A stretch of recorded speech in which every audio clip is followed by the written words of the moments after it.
नमस्कार। रिवर 24 के ताजा तरीन अंक के साथ मैं शैलेंद्र। सबसे पहले प्रमुख खबरें। तेज रफ्तार का कहर, 100 की स्पीड से टकराई बाइक, एक की मौत, एक जूझ रहा जिंदगी और मौत से। रीवा पुलिस का नशे पर प्रहार, 11 ग्राम ब्राउन शुगर सहित 2 तस्कर गिरफ्तार। न्यायालय में बैठक व्यवस्था का मुद्दा एक बार फिर गरमाया, अधिवक्ताओं और पुलिस के बीच नोकझोंक। और ठगी का शिकार युवक बैठा आमरण अनशन पर, दी जान देने की धमकी। इन खबरों सहित अन्य खबरें अब विस्तार से। रीवा की सिविल लाइन पुलिस ने 2 युवकों को ब्राउन शुगर जैसे खतरनाक मादक पदार्थ के साथ गिरफ्तार किया है। रीवा पुलिस ने नशे के अवैध कारोबारियों के खिलाफ एक और बड़ी कार्रवाई की है। सिविल लाइन थाना पुलिस ने 2 युवकों को ब्राउन शुगर जैसे खतरनाक मादक पदार्थ के साथ गिरफ्तार किया है।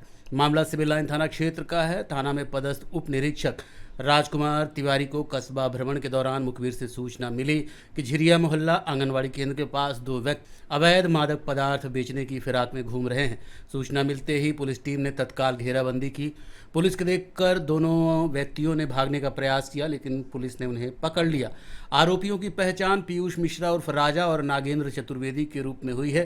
तलाशी लेने पर पुलिस को इनके कब्जे से 11 ग्राम अवैध मादक पदार्थ, ब्राउन शुगर और एक इलेक्ट्रॉनिक तौल मशीन बरामद हुई। पुलिस ने मादक पदार्थ को जब्त कर दोनों आरोपियों के खिलाफ एनडीपीसी एक्ट के तहत मामला दर्ज कर लिया है।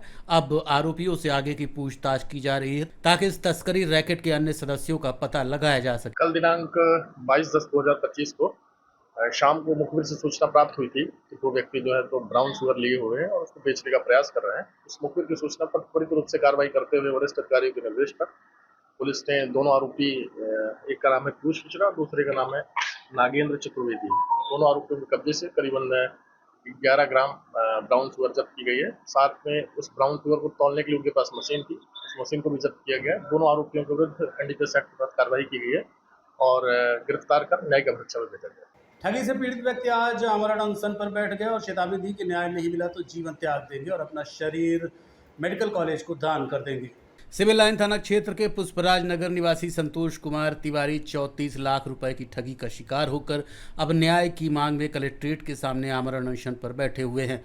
तिवारी ने बताया कि उन्होंने 2022 से 2025 के बीच अपनी मेहनत की कमाई और लोन के माध्यम से 11 बसें खरीदी और जय भवानी ट्रेवल्स को संचालन के लिए दी, लेकिन न तो बसें लौटाई गई न ही रकम लौटाई गई। उन्होंने दर्शन सिंह परिहार के ऊपर एफआईआर भी दर्ज कराई है, पर अभी तक कोई ठोस कार्रवाई नहीं हुई। लगातार प्रशासनिक लापरवाही से निराश तिवारी ने चेतावनी दी है कि यदि उन्हें न्याय नहीं मिला तो अब वो जीवन त्याग देंगे और अपना शरीर मेडिकल कॉलेज को दान कर देंगे।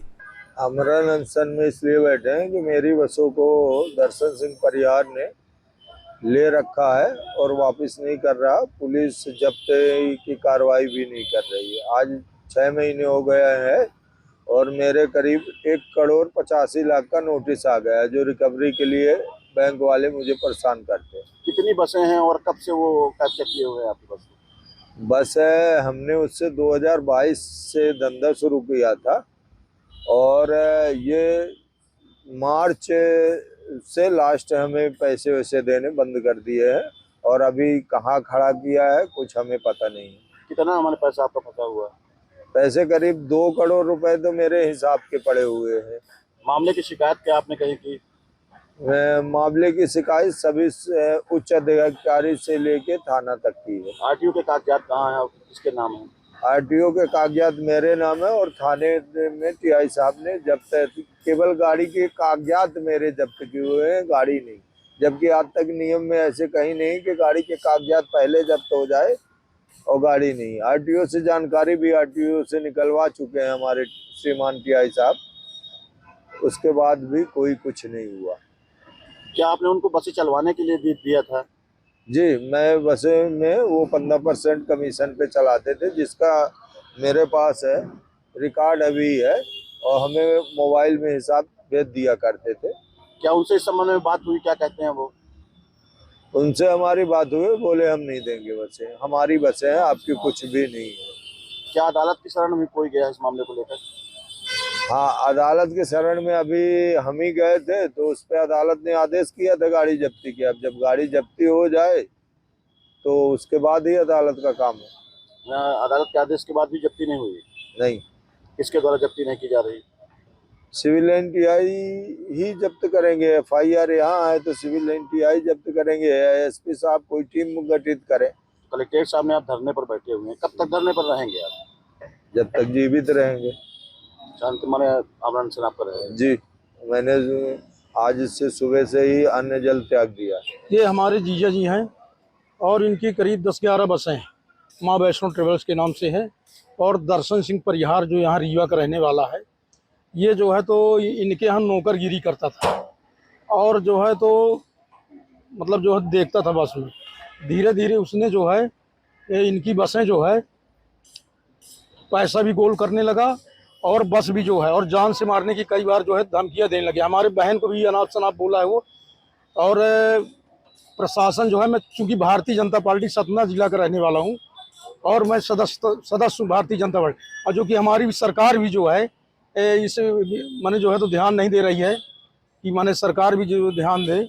और आज जो है तो ये अनिश्चितकालीन के लिए हड़ताल में बैठ गए हैं। नवीन न्यायालय परिसर में बैठक व्यवस्था का मुद्दा एक बार फिर गरमाया है। इस बीच आज वकीलों और पुलिस वालों के बीच नोक-झोंक की खबर सामने आई है। रीवा के नवीन न्यायालय भवन में आज अधिवक्ताओं एवं पुलिस के बीच नोक-झोंक की स्थिति निर्मित हो गई।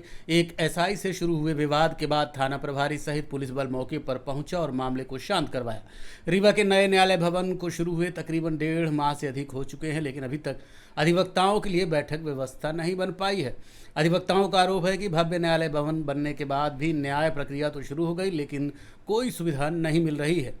आपको बताते चले कि अब न्यायालय भवन बनने के बाद से ही रेहड़ी पट्टी वालों ने कब्जा करना शुरू कर दिया है और सड़क के किनारे पान, गोमती, समोसा, चाय आदि के ठेले लगने लगे हैं, जिस पर कोई कार्रवाई नहीं हो रही है। इन्हीं ठेले में से एक के समीप आज एक आदमी समोसा बेच रहा था, जिसे पुलिसकर्मी के द्वारा किनारे किया गया। इसी बात को लेकर अधिवक्ता संदीप पटेल से एसआई साहब की नोकझोंक हो गई। सूचना मिलने पर विश्वविद्यालय थाना प्रभारी सहित कई पुलिस कर्मी मौके पर पहुंचे और दोनों को शांत कराया। देखिए, पुलिस से कोई विवाद हम लोगों का नहीं है। हम लोगों का विवाद तो एक ही है कि हम लोगों की बैठक व्यवस्था हो जाए। हम लोगों का विवाद एक ही है कि हम लोगों को पानी मिल जाए, हम लोगों को चाय नाश्ता मिल जाए बैठक व्यवस्था में, हम लोग अपना काम सुचारू रूप से कर सके। लगभग 1 महीना होने को हो चुका है, लेकिन हमारे यहाँ न्यायालय में हम लोग बैठक व्यवस्था नहीं बन पा रही है। और आप देख रहे हैं जैसे क्या क्या क्लाइंट आते हैं, ऐसे शब्दों का उपयोग करते हैं कि जिसको उनको हम लोग नहीं, एक आम आदमी भी शर्मा जाए और हीन भावना देखने लगे। लेकिन आज दिनों तक हमारी कोई व्यवस्था नहीं हुई है। पुलिस प्रशासन की जहां तक आपने बात की, पुलिस प्रशासन को यहाँ न्यायालय के अंदर घुसने की अनुमति नहीं है किसी अन्य काम के लिए बिना न्यायालय की अनुमति के। पुलिस ने कहा मेरे को न्यायालय ने बुलाया है कि यहाँ वकील इकट्ठा नहीं होंगे, तो वकील कहाँ जाएगा भैया? वकील अगर यहाँ नहीं जाएगा, न्यायालय परिसर में नहीं आएगा, तो वकील कहाँ जाएगा? चेंबर में ताला बंद है, कुर्सी टेबल में ताला बंद है, सामने मड़ई आने की व्यवस्था नहीं है, कोई है नहीं, वकील कहाँ जाएगा? हमको तो घर से निकाल दिया गया है। एक आदमी होता है बेघर होता है, जब देश का बंटवारा होता है, इस देश के आदमी दूसरे देश में जाते हैं, वहां कुछ नहीं मिलता। लेकिन हम अपने देश के अंदर अपने घर में जहां हमारे अधिकार है वहीं हमारा बंटवारा हुआ और बंटवारा में हमारा कपड़ा लत्ता सब छीन लिया गया। आज हम बेघर जैसे घूम रहे हैं यहाँ न्यायालय के अंदर, लेकिन जो हमारे जिम्मेदार लोग हैं वो जिम्मेदार लोग इसमें लड़ाई लड़ने का प्रयास नहीं कर रहे हैं। हमारा न्यायालय यहाँ कोई दिक्कत नहीं है, सब सहमत थे, 1 महीने बाद चला आता, पर लोग माने नहीं। और पुलिस प्रशासन यहाँ जो धमकी देता है, नहीं चलेगा। हम लोग यहाँ न्याय काम करते हैं, जब दूसरे को न्याय दिला सकते हैं अपने लिए न्याय ले लेंगे। आज किस बात को लेकर? पानी पिलाने। आज पानी पिलाने के लिए समस्या थी। वकील पुलिस यहाँ आई कि वकील पानी न पिए, पर ये सब लोग प्रशासन भूल जाए, वकील तो पानी नहीं पिएगा तो मर जाएगा। अरे जब हम डूबेंगे सनम, तुमको भी ले डूबेंगे, ये भी ध्यान रखे प्रशासन। दूसरी चीज, अभी डीजे महोदय की यहाँ बात हुई, सारे हमारे संघ सेक्रेटरी लोग भी गए थे, सभी वक्ता लोग गए। उन्होंने कहा कि भाई हम लोग 1 महीना हो गया, आप क्या चाहते हैं आप? हम लोग कुछ ना कुछ अब ज्यादा ही करवा लेंगे। झोला में समोसा लिया तो और पुलिस प्रशासन को ये कहा गया तो उन्होंने कहा नहीं, हम नहीं बुलाए हैं, कुछ नहीं है, आप लोग 2-4 दिन रुक जाइए, हमको मात्र 4 दिन का मौका दीजिए। अंतिम 4 दिन डीजे ने मौका है कि अंतिम 4 दिन में जवाब की नीति हम लोगों ने एक्चुअली आपत्ति हुई थी, सबने करीबन 250 वकीलों ने उस आपत्ति के संबंध में लिखा था। किन किन बिंदुओं में आपत्ति? 2.5 लाख के संबंध में, अन्य संबंध नहीं, विवाद जैसी तो कोई स्थिति नहीं है। सामान्य तौर पर पुलिस वाले आए हैं, अपना पेशी करने आए हैं, क्योंकि उनकी गवाही होती है। और बैठे थे तो उसके लिए आए थे। तो अभी तक ये बैठक व्यवस्था क्यों नहीं बन पा रही है अधिवक्ताओं के लिए? ये विवाद हमेशा से बना हुआ है। देखिए 6000 लोगों के बीच में सेलेक्ट करना, सीट आवंटित करना थोड़ा सा टिपिकल है। छुट्टियां थी और एक नीति होती जो हमारे यहाँ समिति गठित हुई है, माननीय शिवेंद्र उपाध्याय जी, अखंड प्रताप सिंह जी और राजेंद्र पांडे जी के नेतृत्व में उनके द्वारा कुछ नीतियां बनाई गई थी, सीट कैसे आवंटित हो और चैम्बर कैसे आवंटित किए जाए, जिसके संबंध में कार्रवाई की जा रही है। वो नीति चूंकि अप्रूव्ड नहीं हुई है, तो इसकी वजह से थोड़ा सा देरी हो रही है। ये न्यायालय संचालित होने से पहले ही अधिवक्ताओं से पैसे लेके बुकिंग की गई थी, तो उस मामले में क्या हुआ? मतलब ये देने का तो वादा किया गया। राशि के संबंध में तो अध्यक्ष जी ही बता पाएंगे, मेरे जानकारी में तो ऐसा कुछ नहीं। प्रेशर हॉर्न से त्रस्त रहवासी पिछले 1 साल से शिकायत कर रहे हैं, लेकिन आज तक बस स्टैंड के आसपास रहने वाले परिवारों की समस्या का समाधान नहीं हुआ है। रीवा शहर के पुराने बस स्टैंड क्षेत्र के आसपास रहने वाले सैकड़ों परिवार प्रेशर हॉर्न के शोर से बुरी तरह परेशान हैं। सुप्रीम कोर्ट के द्वारा प्रेशर हॉर्न पर प्रतिबंध लगाए जाने के बावजूद बस ऑपरेटर और वाहन चालक खुलेआम इसका इस्तेमाल कर रहे हैं। रहवासियों का कहना है कि सुबह 4 बजे से देर रात तक लगातार बसों में बजने वाले तेज हॉर्न की आवाज़ से बच्चों, महिलाओं और बुजुर्गों की नींद और स्वास्थ्य पर गंभीर असर पड़ रहा है। बस स्टैंड व्यापारी संघ और गोल पार्क कृषि व्यापारी संघ ने कई बार यातायात थाना प्रभारी को लिखित शिकायत दी, लेकिन अभी तक कोई कार्रवाई नहीं हुई। 1 साल पहले कार्रवाई हुई थी, लेकिन केवल हॉर्न के आगे का हिस्सा खोलकर जब्ती बनाई गई थी, जबकि मुख्य हॉर्न को नहीं हटाया गया, जिससे अभी भी स्थिति में कोई सुधार नहीं है। व्यापारी संघ ने मांग की है कि बस स्टैंड में चौकी प्रभारी को नियमित रूप से प्रेशर हॉर्न बजाने वाले चालकों पर सख्त कार्रवाई के निर्देश दिए जाए। बसों के जो ये आपका प्रेशर हॉर्न है, इससे तो मान लीजिए बच्चे, बूढ़े, बुजुर्ग जो भी हैं, बहुत समस्या उनको है, हार्ट की समस्या पैदा हो रही है। जबकि सुप्रीम कोर्ट का स्पष्ट आदेश है कि प्रेशर हॉर्न जो है तो किसी प्रकार से यूज नहीं कर सकते हैं। मगर कई बार हम लोगों ने जो है तो ट्रैफिक थाने में और सिविल लाइन में भी कई बार हम लोगों ने दिया आवेदन, कार्रवाई हुई, फिर वैसे कैसे हो जाता है, स्थायी कार्रवाई नहीं हो रही कुछ भी। व्यापारियों को क्या समस्याएं हो रही है इससे? व्यापारियों को बहुत समस्या है, हार्ट की शिकायत हो गई है बहुत लोगों को। तो और कहाँ शिकायत इसकी? सुनाई नहीं देता कान में, हम लोगों को ऊंचा सुनने पड़ता है हम लोगों को। अब कहाँ शिकायत आप लोगों ने की है? शिकायत ट्रैफिक अफसर ने दिया है, सिविल लाइन में दिया है, एसपी आपके यहाँ दिया है। क्या कार्रवाई हुई? कुछ कार्रवाई नहीं हुई आज तक। 1 दिन कार्रवाई किए होंगे बसों के। कितने बसों पर कार्रवाई हुई थी? 10-12 लोगों को हुआ था। मैंने केवल औपचारिकता हो रही है, केवल औपचारिकता, कोई कार्रवाई नहीं हो रही। कोई कार्रवाई नहीं हो रही साहब। हम लोग आवेदन देकर परेशान हो चुके हैं। क्या मांग करते हैं आप प्रशासन? हम लोग मांग करते हैं कि प्रेशर हॉर्न टोटल मंगवाया जाए, क्योंकि इससे जो है बहुत समस्या हो रही है, हार्ट की समस्या हो रही है लोगों को, कान में सुनाई कम देता है। अगर ऊंचा बोलेंगे तो हम लोग सुन पाते हैं। बच्चे बुजुर्ग सब आते हैं? सभी आते हैं, महिलाएं आती हैं, बच्चे आते हैं, बुजुर्ग आते हैं। बगल में हॉस्पिटल बना हुआ है, बताइए, तब भी कोई कार्रवाई नहीं हो रही है। कितने बजे सवेरे से हॉर्न चालू हो जाता है? जी हाँ, सुबह 5 बजे गाड़ी आने लगती हैं। उसे तो गाड़ी चलती 24 घंटे यहाँ पर, तो 5 बजे से प्रमुखता चलती हैं रात को 12 बजे तक। क्या सभी वाहनों में? सभी में, टोटल सब वाहनों में लगा हुआ है। देखते रहिए Rewa 24 news city cable network. मिलते हैं छोटे से ब्रेक के बाद। दीपावली के शुभ अवसर पर रीवा ज्वेलर्स पेश करती हैं ज्वेलरी धमाका, निश्चित उपहार। जी हां, रीवा ज्वेलर्स की सबसे पुरानी दुकान पर विशेष ऑफर्स उपलब्ध हैं। प्रीमियम ज्वेलरी पर मात्र 7% चार्ज। अरे भाई, चांदी की मूर्ति और बर्तन भी उपलब्ध हैं। अधिक जानकारी के लिए संपर्क करें 7898261339 और 6265511369 पर। जी हां, दीपावली के शुभ अवसर पर अब रीवा ज्वेलर्स पेश कर रहे हैं हॉलमार्क ज्वेलरी की 100% वापसी। तो आज ही पधारें Rewa jewellers, fort road, Sindhi चौराहा।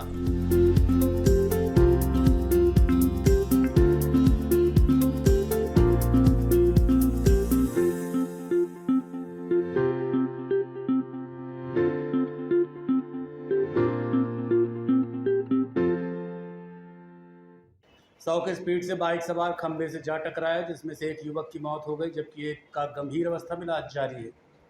बीती रात शहर में हाई स्पीड का दिल दहला देने वाला मामला प्रकाश में आया है। विश्वविद्यालय थाना अंतर्गत संत रविदास नगर के रहने वाले 2 युवक बुरी तरह से हादसे का शिकार हो गए। मिली जानकारी के अनुसार रात 1 बजे के आसपास मुरलीधर कॉलोनी के समीप 2 बाइकों में 4 की संख्या में सवार युवक 100 से अधिक की स्पीड में बाइक भगा रहे थे। अचानक एक बाइक सवार का संतुलन बिगड़ गया और डिवाइडर पार करते हुए खंबे से जा टकराया, जिसके बाद युवक की घटनास्थल पर ही मौत हो गई, जबकि दूसरे को गंभीर अवस्था में भर्ती कराया गया है।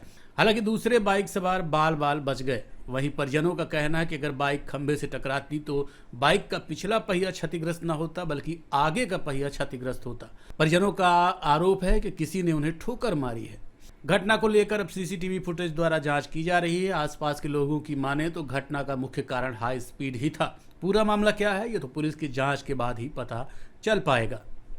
अब क्या घटना हुई? एक्सीडेंट हुआ है। एक्सीडेंट का है हुआ है? बाइक लिए थे लड़के। 2 बाइक थी क्या? अब मेरे जानकारी के हिसाब से तो एक ही बाइक, 2 बाइक थी शायद। 2 बाइक थी, 2 लोग। एक पीछे थी एक आगे। दोनों टकरा गई हैं और दोनों ने आपस में नहीं टकराई है। वो गाड़ी कहीं और खड़ी थी और ये वाली अब ऐसे समझ में आता है जैसे कोई पीछे से ठोका हो मोटरसाइकिल में। वो सीसीटीवी का कैमरा लगे होंगे, वहाँ से समझ में आ जाएगा। उसमें एक की मौत भी हो गई है। एक बच्चे की मौत हो गई है। क्या नाम है उसका? उसका नाम गगन साकेत। और जो घायल है उसका नाम अमन साकेत है।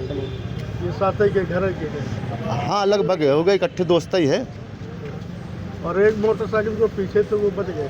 हाँ, वो बच गए। बता रहे खंबे से कहीं टकराई है? नहीं, खंबे से तो नहीं बता दे रहे। खंबे से कैसे टकरा? पिछला हिस्सा खंबे से टकराएगा। किसी अज्ञात वाहन ने ठोकर मारा? किसी अज्ञात वाहन, जिस पोजीशन की बात देखे वहाँ स्पॉट में, तो वही लगता किसी ने पीछे से ठोका है। अखिल भारतीय साहित्य परिषद के 17वें अधिवेशन का उद्घाटन करने भारत के पूर्व राष्ट्रपति आगामी 7 नवंबर को रीवा पहुंच रहे हैं। कार्यक्रम की जानकारी के लिए आज एक पत्रकार वार्ता का आयोजन किया गया। भारतीय भाषाओं और साहित्यकारों के लिए कार्यरत राष्ट्रीय स्वयंसेवक संघ के समवैचारिक संगठन अखिल भारतीय साहित्य परिषद का त्रिवार्षिक अखिल भारतीय अधिवेशन इस वर्ष 7, 8 और 9 नवंबर 2025 को रीवा में आयोजित किया जा रहा है। 3 दिवसीय ये महाधिवेशन कृष्णाराज कपूर ऑडिटोरियम रीवा में संपन्न होगा, जिसमें देश भर से विभिन्न भाषाओं एवं बोलियों के 100 से अधिक साहित्यकार एवं प्रतिनिधि भाग ले सकेंगे। 7 नवंबर को दोपहर 2:30 बजे अधिवेशन का शुभारंभ भारत के पूर्व राष्ट्रपति माननीय रामनाथ कोविंद के मुख्य आतिथ्य में होगा। कार्यक्रम की अध्यक्षता परिषद के राष्ट्रीय अध्यक्ष डॉक्टर सुशील चंद्र त्रिवेदी मधुपेश करेंगे। उद्घाटन सत्र के उद्घाटनकर्ता मराठी के प्रख्यात उपन्यासकार एवं चिंतक श्री विश्वास महीपति पाटिल होंगे। पूरी जानकारी के लिए आपको लिए चलते हैं पत्रकार वार्ता में। अखिल भारतीय अधिवेशन जो 17वां अखिल भारतीय अधिवेशन है वह रीवा में आगामी 7, 8, 9 मार्च को हो रहा है। नवंबर 7, 8, 9 नवंबर रीवा कृष्णाराज कपूर ऑडिटोरियम में हो रहा है। वास्तव में अखिल भारतीय साहित्य परिषद राष्ट्रीय स्वयंसेवक संघ का समवैचारिक संगठन है, जो साहित्य के माध्यम से देश में एकता का निर्माण करना, मानवीय संवेदनाओं का सृजन करना और साहित्य के माध्यम से भारत को परम वैभव पर प्रतिष्ठित करने का लक्ष्य लेकर कार्य कर रहा है। हम यह मानते हैं कि दुनिया जिन समस्याओं से लड़ रही है, उन समस्याओं के समाधान के लिए भारतीय विचार ही परम आवश्यक है। साथ ही हम यह भी मानते हैं कि संसार के सतत विकास के लिए विज्ञान की आवश्यकता है। इसलिए अखिल भारतीय साहित्य परिषद भारतीय अध्यात्म और विज्ञान को एक साथ लेकर साहित्य के माध्यम से देश को विकास के रास्ते पर और शांति सद्भाव के रास्ते पर आगे ले जाने का कार्य करती है। अखिल भारतीय साहित्य परिषद 4 तरह के कार्य करती है: रचनात्मक, विचारात्मक, संगठनात्मक और शोध कार्य। मैं कहना चाहता हूं कि इन समस्त कार्यों के माध्यम से हम भारत के समस्त भारतीय भाषाओं का संगठन करते हैं। हम संगठन हैं। अखिल भारतीय साहित्य परिषद 27 अक्टूबर 1966 को भारत के तत्कालीन महत्वपूर्ण देश के साहित्यकारों ने इसका इसकी स्थापना की थी। उस समय यह महसूस किया गया कि देश को भारतीय विचारधारा के आधार पर आगे बढ़ाने के लिए साहित्य को लक्ष्य लेकर के एक संगठन की आवश्यकता है। भारत के अखिल भारतीय साहित्य परिषद के पहले जो राष्ट्रीय अध्यक्ष रहे आदरणीय जैनेंद्र कुमार, उनके निर्देशन में अखिल भारतीय साहित्य परिषद का कार्य शुरू हुआ। अखिल भारतीय साहित्य परिषद 3 वर्ष में एक राष्ट्रीय अधिवेशन करती है। अभी तक हमारे 16 राष्ट्रीय अधिवेशन हो चुके हैं और यह 17वां राष्ट्रीय अधिवेशन जो रीवा में हो रहा है वह 7, 8, 9 नवंबर 2025 को कृष्णा राज कपूर ऑडिटोरियम रीवा में हो रहा है। इसका उद्घाटन 7 नवंबर को अपराह्न 2:30 पर प्रारंभ होगा। उद्घाटन समारोह में मुख्य अतिथि के रूप में भारत गणराज्य के पूर्व राष्ट्रपति आदरणीय रामनाथ कोविंद जी आ रहे हैं और उद्घाटनकर्ता साहित्यकार के रूप में विश्वास पाटिल जी बॉम्बे से यहाँ पधार रहे हैं। देखते रहिए Rewa 24 news city cable network. मिलते हैं छोटे से ब्रेक के बाद।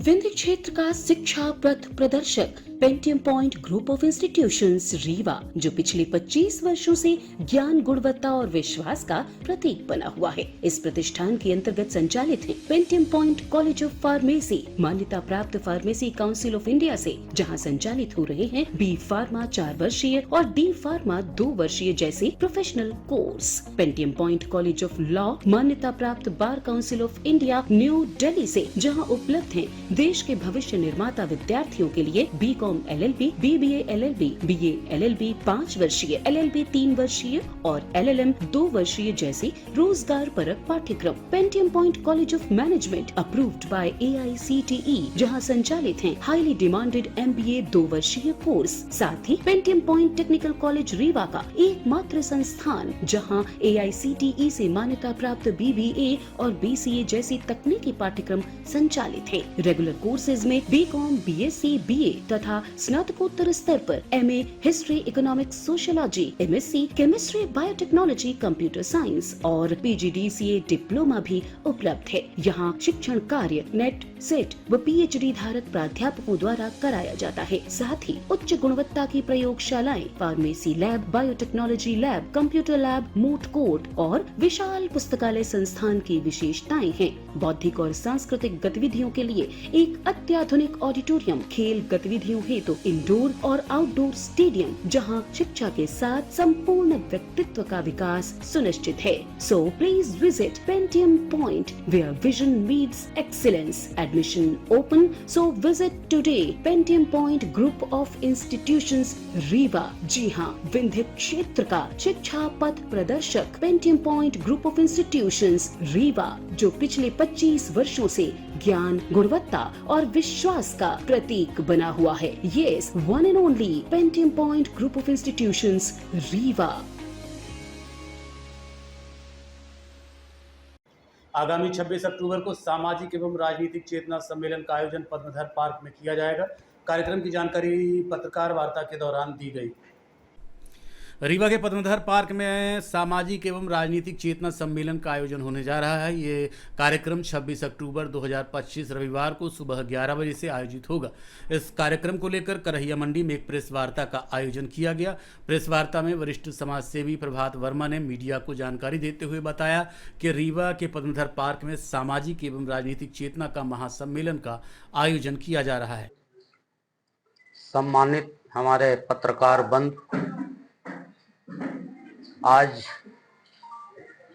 जो 26 अक्टूबर को कार्यक्रम होने जा रहा पद्मधर पार्क में, अखिल भारतीय महात्मा फूले समता परिषद के तत्वाधान में सम्राट अशोक विजयदशमी के अवसर पर सामाजिक व राजनैतिक चेतना महासम्मेलन का कार्यक्रम होने जा रहा है।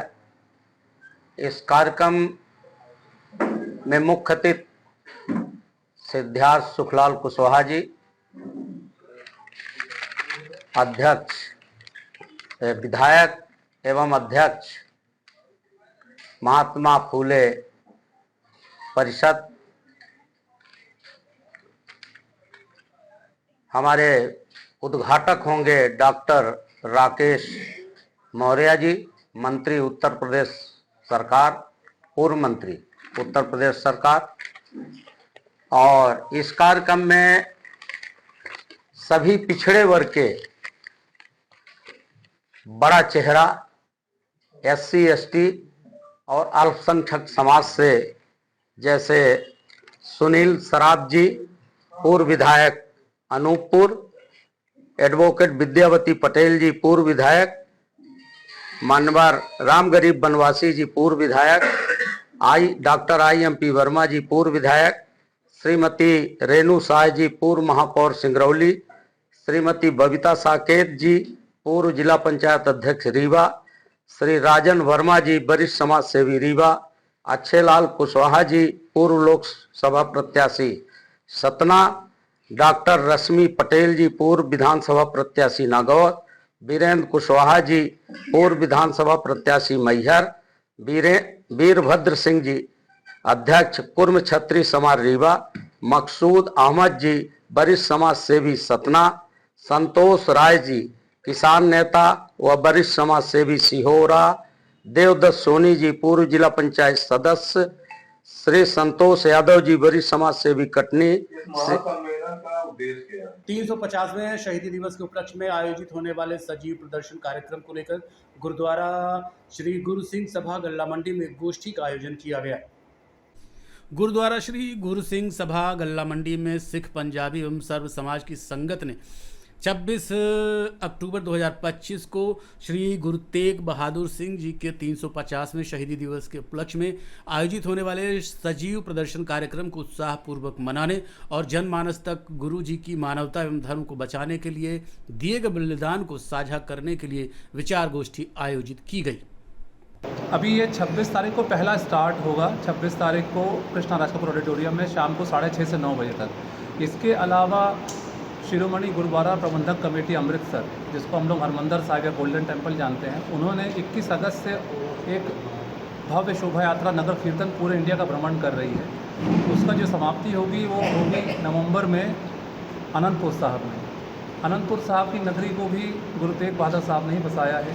तो ये 2.5 महीने की यात्रा है जो कि पूरे भारत के प्रमुख स्थानों से होते हुए जहाँ जहाँ गुरु साहब गए हैं, तो सभी को जोड़ते हुए एकता का संदेश देते हुए ये यात्रा वहाँ समाप्त होगी और फिर वो 24 नवंबर को पूरे भारतवर्ष में और विश्व में मनाया जाएगा। जी, ये इसमें हमारे पास हमारे मुख्य अतिथि माननीय श्री राजेंद्र शुक्ला जी, उप मुख्यमंत्री मध्य प्रदेश शासन, और माननीय श्री जनार्दन मिश्रा जी, सांसद रीवा, ये उपस्थित रहेंगे इस कार्यक्रम में। इसके अलावा जो हमारे एडमिनिस्ट्रेशन है पूरा, इसमें हमारे कलेक्टर महोदय, कमिश्नर महोदय, IG साहब, DIG साहब, इन सभी को निमंत्रण दिया है। कोशिश ये है कि ये संदेश सभी तक पहुँचे और सभी समाज इसमें आके अपनी सहभागिता दें। आपका आना बहुत ज़रूरी है। अवैध झोला छाप डॉक्टर की क्लिनिक पर स्वास्थ्य विभाग ने आज छापा मारा है। स्वास्थ्य विभाग की टीम ने शुक्रवार को ढेकहा स्थित जीवन ज्योति क्लिनिक पर छापामार कार्रवाई की। यहां बिना रजिस्ट्रेशन के मरीजों का इलाज किया जा रहा था। क्लिनिक संचालक संतोष कुमार शुक्ला के पास BA MS की डिग्री है, लेकिन बिना अनुमति के एलोपैथिक दवाइयों से मरीजों का इलाज किया जा रहा था।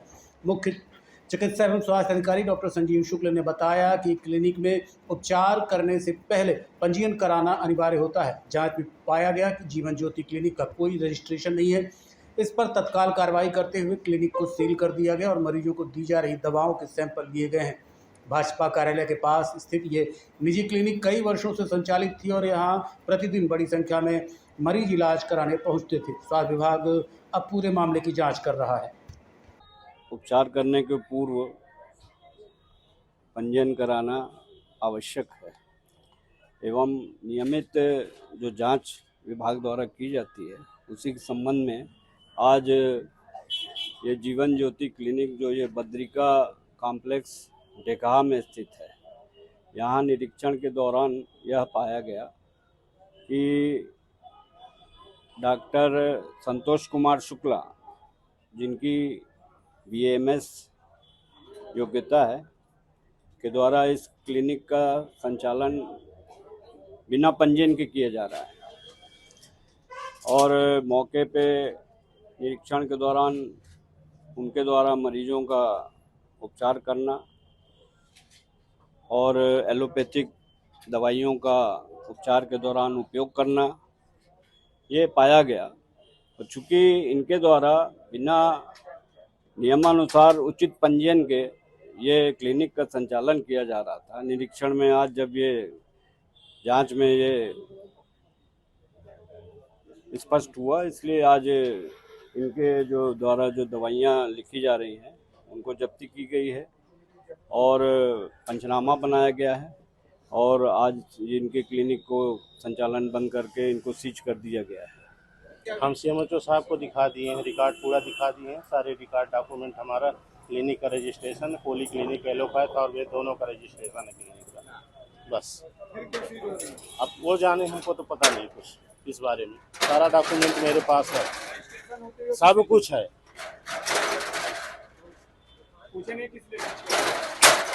बोल रहे हैं आदेश है, सीज कर रहे हैं, सीज कर रहे हैं। लीगल डॉक्यूमेंट उपलब्ध है, इसके बाद में अगर अधिकारी को जबरदस्ती हो गई तब क्या किया जाए? नहीं, उससे अब क्या हम दिखा दें आपको, डॉक्यूमेंट दिखा दें, अभी दिखा दें। उनका कहना है कि आपके पास जो है एलोपैथिक की डिग्री नहीं है। हमारी क्लिनिक का पोली क्लिनिक रजिस्ट्रेशन है। आप यहाँ पे एलोपैथिक दवा कर रहे हैं, एलोपैथ की डिग्री है। एलोपैथ की आयुर्वेद की दवा करते हैं, मैं आयुर्वेद की दवा करता हूँ। लेकिन उनके पास जो आप जांच में पाए हैं वो एलोपैथिक। अरे अब सैंपल जो MR आते हैं, सैंपल रखे जाते हैं, उसके लिए आदमी क्या करे, फेंक दे। एलोपैथिक आज के अंक में इतना ही। देखते रहिए रीवा 24 न्यूज़। नमस्कार।